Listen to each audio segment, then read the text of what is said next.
Hello friends, स्वागत है हमारी YouTube channel S L study पर। Madhya Pradesh daily current affairs में आज चर्चा करेंगे 26 से 27 दिसंबर करंट अफेयर्स की। दोस्तों वीडियो के अंत तक बने रहिए। क्वेश्चन आपकी पापम की सभी एग्जाम के लिए वेरी मोस्ट इंपॉर्टेंट होने वाले हैं। पीडीएफ के लिए हमारा टेलीग्राम ग्रुप ज्वाइन कर सकते हैं, जिसकी लिंक आपको डिस्क्रिप्शन बॉक्स में जाएगी। और साथ ही दोस्तों इंपॉर्टेंट फैक्ट भी चर्चा करते चलेंगे, तो वीडियो के अंत तक बने रहिएगा। चलिए देखते हैं क्वेश्चन। सबसे पहले दोस्तों 25 दिसंबर करंट अफेयर्स क्विक रिवीजन का देखते हैं। क्वेश्चन है, हाल ही में संजीवनी 2021 स्मृति का विमोचन किसने किया? तो दोस्तों इसका राइट आंसर है option number A, Shivraj Singh Chouhan ji द्वारा संजीवनी 2021 स्मृति का विमोचन किया। आपको याद रखना है। नेक्स्ट क्वेश्चन है, हाल ही में किस विश्वविद्यालय को most promising university of central India का अवार्ड मिला है? तो दोस्तों इसका राइट आंसर है option number D, Rabindranath Tagore विश्वविद्यालय राजस्थान को most promising university of central India का अवार्ड मिला है। आपको याद रखना है। नेक्स्ट क्वेश्चन है, हाल ही में किस राज्य सरकार ने सरकारी व निजी संपत्ति की वसूली संशोधन विधेयक 2021 पारित किया है? तो दोस्तों इसका राइट आंसर है ऑप्शन नंबर ए, मध्य प्रदेश सरकार द्वारा यह बिल पारित किया गया है। आपको याद रखना है। नेक्स्ट क्वेश्चन है, ड्रोन नीति के में संशोधन और टेक्नोलॉजी के लिए टास्क फोर्स का गठन किसकी अध्यक्षता में किया गया है? तो दोस्तों इसका राइट आंसर है ऑप्शन नंबर ए, प्रमुख सचिव की अध्यक्षता में ड्रोन टेक्नोलॉजी के लिए टास्क फोर्स का गठन किया गया है। आपको याद रखना है। नेक्स्ट क्वेश्चन है, 25 से 30 दिसंबर तक आयोजित होने वाले तानसेन समारोह के मुख्य मंच की थीम किस मंदिर पर आधारित होगी? तो दोस्तों इसका राइट आंसर है ऑप्शन नंबर डी, सिद्धनाथ, जो कि खंडवा में है। सिद्धनाथ के मंदिर खंडवा में है, इन्हीं की थीम पर मुख्य मंच की थीम होगी। तो आपको याद रखना है, इंपॉर्टेंट दोस्तों अब देखते हैं आज के क्वेश्चन है, मध्य प्रदेश के किस जिले में अंतर्राष्ट्रीय स्तर के ब्लाइंड क्रिकेट का आयोजन किया जा रहा है? तो दोस्तों इसका राइट आंसर है ऑप्शन नंबर बी, मध्य प्रदेश के भोपाल में अंतर्राष्ट्रीय स्तर के ब्लाइंड क्रिकेट का आयोजन किया जा रहा है। आपको याद रखना है। डिटेल में चर्चा करें दोस्तों, तो cricket association for blind Madhya Pradesh द्वारा भोपाल में भारत बांग्लादेश इंटरनेशनल टूर्नामेंट भाग ले रहे खिलाड़ियों को प्रोत्साहन करने का आह्वान किया गया है। जिसमें कि दोस्तों फेथ क्रिकेट क्लब रातीवाड़ी में 24 दिसंबर से आरंभ Bharat Bangladesh bilateral cricket series for blind 29 दिसंबर तक मैच होंगे। इस प्रकार का आयोजन भोपाल में पहली बार हो रहा है। तो दोस्तों आपको याद रखना है, इसका उद्घाटन दोस्तों गुना सांसद KP यादव द्वारा किया गया।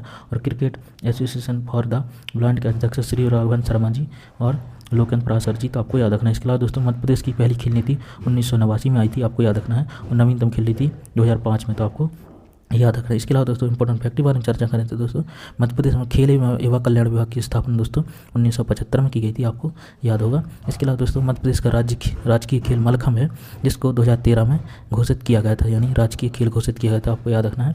और दोस्तों मध्य प्रदेश में पहली बार क्रिकेट प्रतियोगिता 1913 में खेली गई थी। और रणजी क्रिकेट की प्रतियोगिता 1934 से मध्य प्रदेश में पहली बार खेली गई थी। आपको याद रखना है, इंपॉर्टेंट दोस्तों। नेक्स्ट क्वेश्चन है, Khelo India youth games 2022-23 Madhya Pradesh के किस जिले में आयोजित होंगे? तो दोस्तों इसका right answer option number B, Bhopal में Khelo India youth games 2022-23 Madhya Pradesh के भोपाल में आयोजित होंगे। डिटेल में चर्चा करें दोस्तों, तो मुख्यमंत्री श्री शिवराज सिंह चौहान की अध्यक्षता में मंत्री परिषद की बैठक में वर्ष 2022-23 के लिए खेलो इंडिया यूथ गेम्स की मेजबानी भोपाल शहर में किए जाने की स्वीकृति प्रदान की गई है। और साथ ही खेलो इंडिया योजना के प्रथम चरण में ग्राम नाथूबर खेड़ा में 20.4 हेक्टेयर की भूमि पर अंतर्राष्ट्रीय स्पोर्ट्स कॉम्प्लेक्स की स्थापना की स्वीकृति भी मंत्री परिषद द्वारा दी गई। तो आपको याद रखना। इसके अलावा दोस्तों भोपाल अब तक खेल हब के रूप में अपनी पहचान बना रहा था। और खेलो इंडिया मेजबानी न सिर्फ हुनर दिखाने का मौका है, बल्कि एक चुनौती है। उन्होंने बताया कि प्रथम चरण में ग्राम नाथूबर खेड़ा में भोपाल निर्मित होने वाले अंतर्राष्ट्रीय स्पोर्ट्स कॉम्प्लेक्स के निर्माण में उपकरण के लिए लगभग 176.56 करोड़ रुपए खर्च किए जाएंगे। तो आपको याद रखना। इसके अलावा दोस्तों 215 करोड़ रुपए की बजट स्वीकृत किया गया खेलो इंडिया यूथ गेम के तहत। आपको याद रखना है।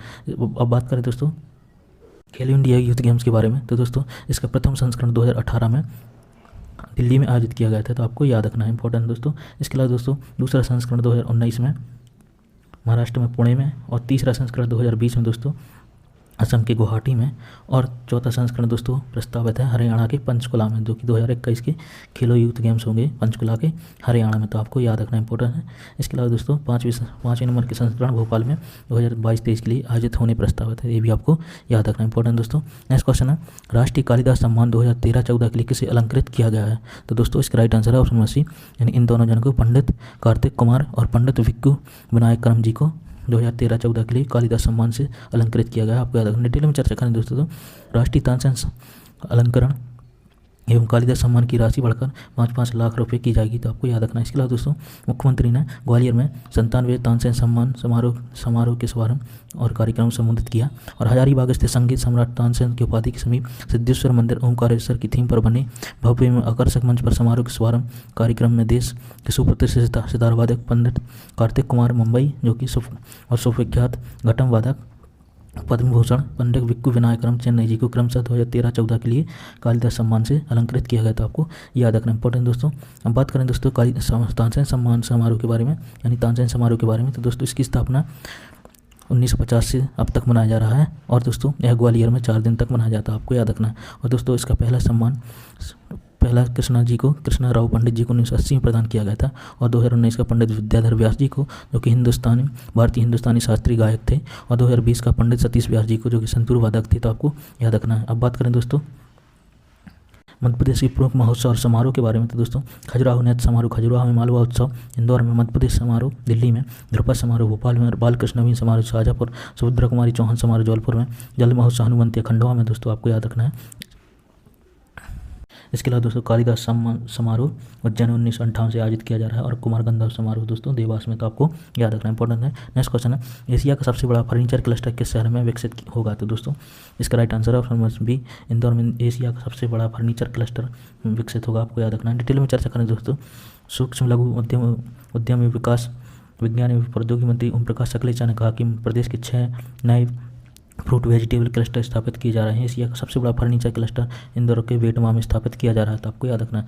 इसके अलावा दोस्तों मध्य प्रदेश में उद्योग के बारे में इंपॉर्टेंट फैक्ट के बारे में चर्चा करें तो दोस्तों औद्योगिक विकास निगम की स्थापना 1965 में की गई थी और national news print and paper mill की, जो कि बुरहानपुर में, इसकी स्थापना भी दोस्तों 1948-49 में की गई थी।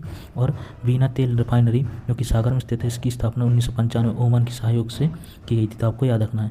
इसके दोस्तों विश्व का सबसे बड़ा ग्लोबल स्किल पार्क भोपाल में, इसकी स्थापना 3 जुलाई 2017 में की गई थी और भारत का आयुध केंद्र जौलपुर को कहा जाता है। तो ये भी आपको याद रखना इंपॉर्टेंट दोस्तों। नेक्स्ट क्वेश्चन, जैव विविधता संरक्षण के लिए किसने जिलों में आयुष वन विकसित किए जाएंगे? तो दोस्तों इसका राइट आंसर है ऑप्शन बी, 9 जिलों में आयुष वन विकसित किए जाएंगे। आपको याद रखना है। डिटेल में चर्चा करें दोस्तों तो आज़ादी के अमृत महोत्सव को चिरस्थायी बनाने के लिए प्रदेश के 9 जिलों में आयुष वन विकसित किए जाएंगे। वन मंत्री डॉक्टर कुंवर विजय शाह ने अनूठी पहल की जानकारी देते हुए बताया कि अगले साल पन्ना, भोपाल, गुना, खंडवा, बुरहानपुर, बैतूल, अलीराजपुर, शहडोल, अनूपपुर जिले में 450 हेक्टेयर क्षेत्र में आयुष वन विकसित किए जाएंगे और यहाँ पर 2022-23-24 में स्थानीय प्रजातियों की जड़ी बूटियों को रोपण कराया जाएगा। तो आपको याद रखना है दोस्तों। अब बात करें मध्य प्रदेश वनों के बारे में, तो दोस्तों वन स्थिति रिपोर्ट के 2019 के अनुसार सर्वाधिक वन क्षेत्र वाला राज्य अपना मध्य प्रदेश है, जिसमें कि 77,482 किलोमीटर वन है। और इसके बाद अरुणाचल प्रदेश आता है और छत्तीसगढ़ और उड़ीसा। इसके अलावा दोस्तों मध्य प्रदेश सर्वाधिक वन क्षेत्रफल वाला जिला है बालाघाट, शिवपुर, उमरिया, मंडला, डिंडोरी।